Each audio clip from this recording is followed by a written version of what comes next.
Hello friends, welcome back to my channel. तो आज के इस वीडियो में मैं आपको एक्सप्लेन करने वाली हूँ एक नेशनल अवॉर्डेड मराठी मूवी गोष्ट एका पैठणीची। तो अगर आपको पैठणी के बारे में नहीं पता तो पैठणी एक साड़ी है जो महाराष्ट्र में बहुत ज़्यादा फेमस है। So without wasting time movie का एक्सप्लेनेशन स्टार्ट करते हैं। मूवी स्टार्ट होती है एक छोटे से गांव से जहां पर इंद्रायणी अपने पति सुजीत और बेटे श्री के साथ रहती है। उनकी फाइनेंशियल कंडीशन इतनी अच्छी नहीं है। सुजीत की फूलों की दुकान है, लेकिन एक एक्सीडेंट में उसके पैरों को चोट लगी है जिसकी वजह से वो वॉकर की मदद से चल रहा है। तो वही इंद्रायणी अपने पति को हेल्प करने के लिए फॉल फिटिंग का काम करती है। एक दिन स्मिता ताई नाम की रिच लेडी इंद्रायणी के पास अपनी पैठनी को फॉल लगाने के लिए आती है। स्मिता ताई वैसे तो उसकी रेगुलर कस्टमर है, लेकिन इंद्रायणी को उसकी साड़ी बहुत ज्यादा पसंद आती है। जब वो सुजीत के साथ इसके बारे में डिस्कस कर रही थी, तो सुजीत उसे कहता है कि उसकी भी बहुत इच्छा है कि ये सारी चीजें वो इंद्रायणी को ला कर दे, लेकिन उसकी फाइनेंशियल कंडीशन उसे इस बात की इजाजत नहीं देती। लेकिन सुजीत इंद्रायणी को इस तरह की महंगी पैठनी पहना हुआ देखना चाहता है, इसलिए वो इंद्रायणी से कहता है कि ये पैठनी वो पहन के दिखाए। इंद्रायणी इस बात के लिए मना करती है। वो कहती है कि जब सुजीत उसे पैठनी खरीद कर ला कर देगा तब वो जरूर पहनेगी। दूसरों की पैठनी पहनना ऐसी कोई उसकी ख्वाहिश नहीं है। लेकिन सुजीत की जिद करने पर वो पैठनी पहनने के लिए तैयार हो जाती है। वो पैठनी पहन लेती है और काफी ज्यादा खूबसूरत लग रही थी। वो और सुजीत बात कर ही रहे थे कि तभी वहां पर उसका बेटा श्री आता है। श्री काफी दिनों से इंद्रायणी के पीछे पड़ा था कि उसे पटाखे खरीद के दे, क्योंकि दिवाली आ रही थी। लेकिन काम बहुत था, इसकी वजह से इंद्रायणी उसे टाले जा रही थी। अभी श्री फिर से आता है और इंद्रायणी को पटाखे के लिए पूछने लगता है। इंद्रायणी उसे कहती है कि वो 2-3 दिन में उसे ला कर देगी। श्री गुस्सा हो जाता है और इंद्रायणी की तरफ बॉल फेंकता है। बॉल से बचने के लिए इंद्रायणी बेंड हो जाती है और उसके साड़ी पर तेल की बोतल गिर जाती है, जिसकी वजह से साड़ी में दाग लग जाते हैं। इंद्रायणी ये देखकर काफी ज्यादा डर जाती है और वो समझ नहीं पा रही थी कि वो क्या करे। वो अपने घर वालों से या अड़ोस पड़ोस से इसके दाग निकालने के लिए सॉल्यूशंस पूछती है, लेकिन उस सॉल्यूशंस की वजह से वो साड़ी और ज्यादा खराब हो रही थी। अब इंद्रायणी काफी ज्यादा डर गई थी कि वो स्मिता ताई को क्या जवाब दे। कोई भी सॉल्यूशन वो दाग नहीं निकाल पा रहा था। आखिर में इंद्रायणी फैसला करती है कि वो ऐसे ही सेम साड़ी स्मिता ताई को ला कर देगी। हालांकि ये साड़ी बहुत महंगी थी, लेकिन वो तय करती है कि थोड़े थोड़े पैसे जमा कर वो ये साड़ी खरीद लेगी, क्योंकि इंद्रायणी का कहना था कि उनके पास बहुत ही दौलत ना सही, लेकिन मान सम्मान है जिसे वो खोना नहीं चाहती। इसलिए इंद्रायणी अपने गांव के पास की दुकान में जाती है, ये फाइंड आउट करने के लिए कि ऐसी सेम साड़ी है या नहीं। वहां पर जाने पर उसे पता चलता है कि इतनी अच्छी साड़ी यहाँ पर नहीं बल्कि येवले में मिलती है। तो इंद्रायणी घर आती है और ये सब कुछ सुजीत को बताती है। सुजीत अभी ठीक से चल नहीं पा रहा था, इसलिए वो डिसाइड करती है कि वो अकेले ही येवले को जाएगी। वो अपने बेटे श्री को बताती है कि वो दादी के घर जा रही है और श्री को कहती है कि अपना पापा का ध्यान रखे। श्री भी इस बात के लिए एग्री करता है, जिसके बाद इंद्रायणी येवले चली जाती है। वहां पर वो शॉप ढूंढ रही थी कि तभी उसे रास्ते में सुबोध नाम का एक आदमी मिलता है। सुबोध इंद्रायणी से कहता है कि उसकी वाइफ के साथ वो थोड़ी देर बात करे, उसे बताए कि वो येवले में है और इंद्रायणी के साथ है। इंद्रायणी ऐसा ही करती है, जिसके बाद सुबोध कॉल कट कर देता है। इंद्रायणी सुबोध को ऐसा करने का रीजन पूछती है, तो सुबोध बताता है कि वो अपने काम की वजह से बार बार बाहर रहता है, लेकिन वो अपनी वाइफ से बहुत ज्यादा प्यार करता है, लेकिन उसकी वाइफ हमेशा उसे कॉल करके इरिटेट करती है। तो इंद्रायणी उसे कहती है कि वो कभी अपनी पत्नी को बताता है कि वो कितना उससे प्यार करता है। तो सुबोध कहता है कि इसके लिए अभी बहुत टाइम है, अभी उसकी उम्र पैसे कमाने की है, बाद में वो दोनों आराम से अपनी लाइफ जी सकते हैं। जिसके बाद वो वहां से चला जाता है और इंद्रायणी एक पैठनी साड़ी के शॉप में चली आती है। उस शॉप की ओनर एक लेडी थी और इंद्रायणी अपने साथ जो हुआ वो सब कुछ उन्हें बताती है। वो उस ओनर को साड़ी दिखाती है, तो वो लेडी कहती है कि ये साड़ी उन्हीं के शॉप से परचेस की है। उनके पास ऐसी 4 साड़ीज थी और सारी की सारी बिक चुकी है। इंद्रायणी उन्हें रिक्वेस्ट करती है कि वो साड़ी उन्होंने किसे बेची है उनका एड्रेस उसे दे। काफ़ी रिक्वेस्ट करने पर वो लेडी मान जाती है और इंद्रायणी को एड्रेस दे देती है। उस रात इंद्रायणी उस लेडी के घर में ही रहती है क्योंकि उसे अगले दिन पुणे जाना था। उसे एड्रेस मिला था कि जिस आदमी ने वो साड़ी परचेज़ की है, वो शनिवार वाड़ा के पास रहता है। वो सुजीत को ये सब कुछ कॉल करके बताती है। सुजीत कई लोगों से थोड़े-थोड़े पैसे उधार लेता है, साथ ही जो अपनी शॉप थी, जो उसने भाड़े पर ली थी, उसका डिपॉज़िट भी ले लेता है। अगले दिन इंद्रायणी पुणे जाती है और करंदीकर नाम के इंसान का पता ढूंढने लगती है। वो काफी ढूंढती है लेकिन उसे उसका घर नहीं मिलता। तो एक आदमी आकर इंद्रायणी से कहता है कि वो पोस्ट वाले से जाकर पूछे, जिसके बाद वो वैसा ही करती है और आखिरकार उसे करंदीकर का घर मिलता है। वो वहां पर जाती है और उस आदमी से रिक्वेस्ट करती है कि उसे अपनी पैठनी दे दे।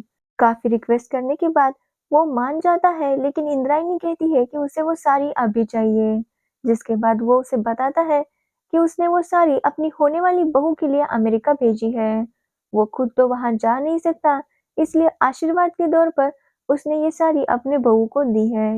लेकिन फिर भी वो देने के लिए तैयार था, लेकिन इस सब में काफी ज्यादा टाइम जाता, इसलिए इंद्रायणी वहां से चली आती है। अब वो डिसाइड करती है कि वो सांगली जाएगी, क्योंकि अगली साड़ी जिसने खरीदी थी वो सांगली का एक इनामदार था। वो उसके घर चली जाती है और उसकी वाइफ अक्का साहब से पैठनी के लिए रिक्वेस्ट करने लगती है। वो उनसे कहती है कि धीरे-धीरे करके वो सारे पैसे चुका देगी, लेकिन अक्का साहब कहती है कि पहली बार लाइफ में उनके पति ने उन्हें कोई तोहफा दिया है और वो कैसे अपनी साड़ी उसे दे सकती हैं, इसलिए वो उसे मना कर देती है। जिसके बाद इंद्रायणी उन्हें काफ़ी रिक्वेस्ट करती है। आखिरकार अक्का साहब मान जाती है, लेकिन जब वो उसे साड़ी दिखाती है, तो ये साड़ी अलग थी। ये देखकर इंद्रायणी समझ नहीं पाती कि ऐसा कैसे हो गया, लेकिन अक्का साहब सब कुछ समझ गई थी। वो अपने पति के मैनेजर को बुलाती है और बंदूक की नोक पर उससे पूछती है कि उसके हस्बैंड ने कितनी पैठनी परचेज की थी।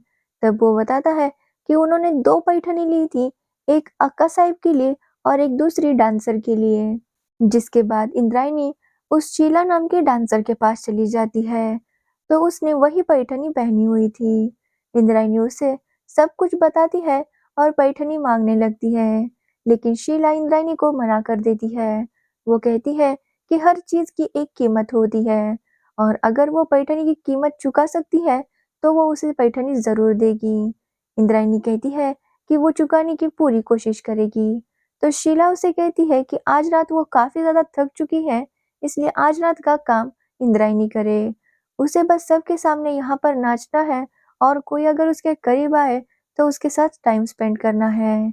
इंद्रायणी ये सुनकर काफ़ी ज़्यादा हर्ट हो जाती है और वो वहाँ से चली आती है।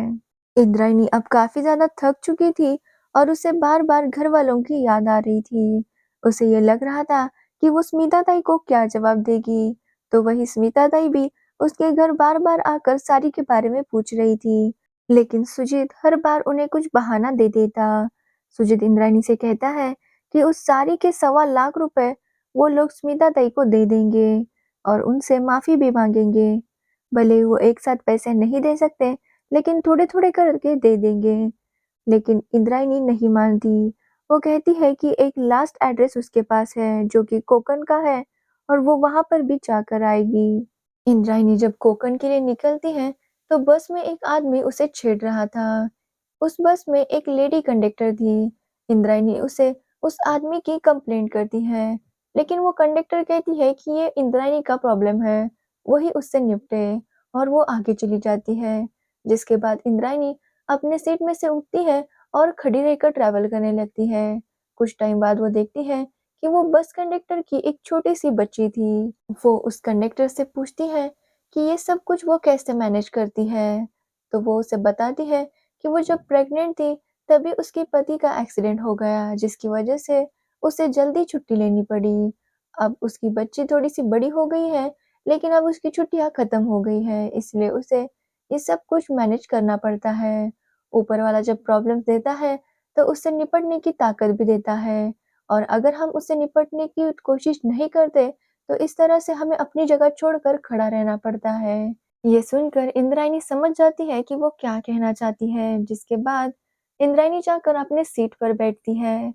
जब वो आदमी फिर से उसके कंधे पर सर रखने की कोशिश करता है, तो उसे सेफ्टी पिन घुसा देती है, जिसके बाद वो आदमी चिल्लाने लगता है। जिसके बाद इंद्रायणी उसे डांटती है और अच्छा सबक सिखा देती है।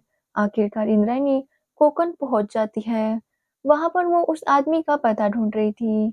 जब उसे वो घर मिल जाता है, तब उसे पता चलता है कि ये वही आदमी है जो इंद्रायणी को येवले में मिला था। ये सुबोध का ही घर था।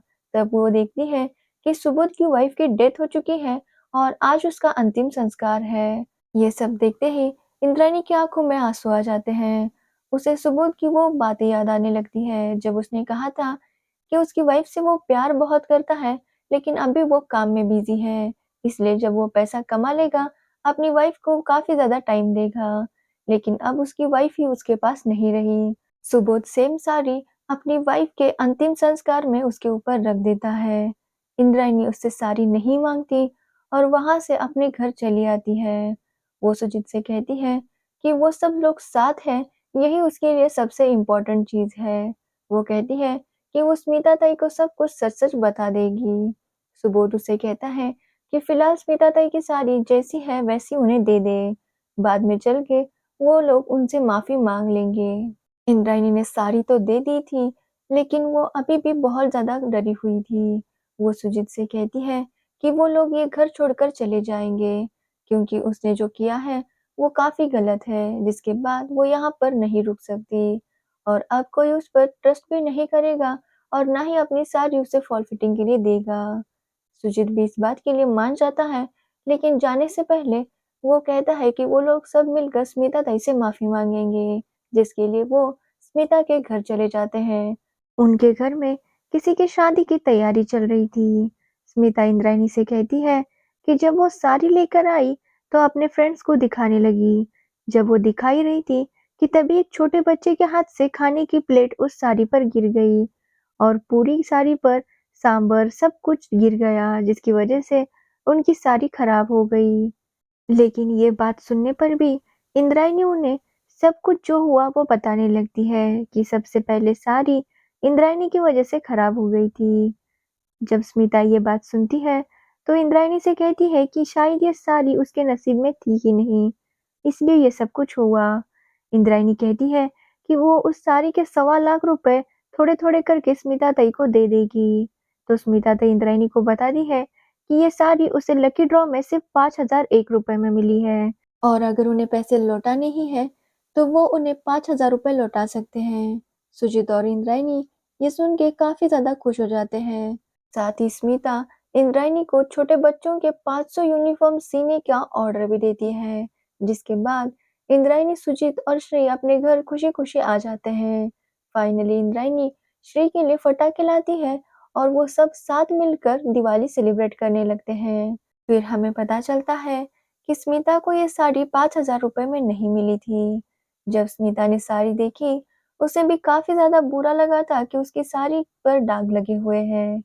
लेकिन जब उसने इंद्रायणी की कहानी सुनी, तो उसे पता था कि इंद्रायणी उसके साड़ी के सारे पैसे लौटाना चाहती है, लेकिन इंद्रायणी इतने सारे पैसे नहीं दे सकती। इंद्रायणी और उसके परिवार के पास उनकी खुशी ही सबसे ज़्यादा इम्पोर्टेंट है और वो उसे नहीं छीन सकती। वो कहती है कि आज वो इतनी ज़्यादा कैपेबल है कि ऐसी बहुत सी साड़ीज़ वो परचेज़ कर सकती है। लेकिन अगर वो इंद्रायणी की जगह होती, तो शायद ये बात वो छुपाती। वो सब कुछ सच नहीं बताती कि सबसे पहले पैठनी उससे खराब हुई है।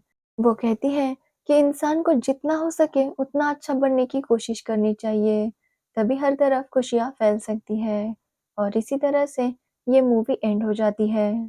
तो ये थी इस मूवी की स्टोरी। अगर आपको ये स्टोरी और एक्सप्लेनेशन अच्छा लगा हो तो वीडियो को लाइक, कमेंट, शेयर ज़रूर करना और मेरे चैनल को सब्सक्राइब करना बिल्कुल मत भूलना। Thanks for watching the video.